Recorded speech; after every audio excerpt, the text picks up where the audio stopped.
Nakisaya kasama ng Eat Bulaga Dabber Cards ang American Idol Season 11 runner-up na si Jessica Sanchez.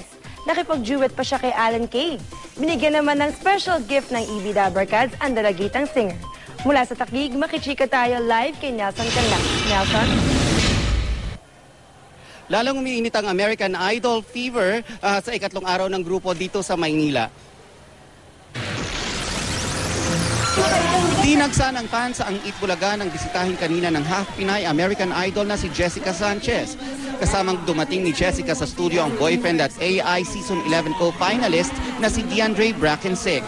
I know when you were born, I know you are a baby. Ilang beses na napahalakhak si Jessica dahil sa pagkakwela ng Dabber Cards. Pinractice natin yan dito. As your parents. Nakatanggap din si Jessica na regalo mula sa Dabber Cards at nasurpresa ang lahat ng game na game siyang nakipagduet kay Alan Kay nang ayain siya ng komedyante.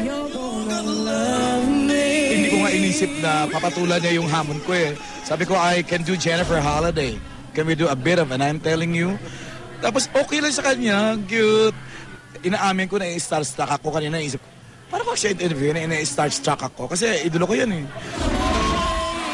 Dahil sa pagdating ni Jessica, marami ang lumiban sa kanilang trabaho para lang makita ang idol.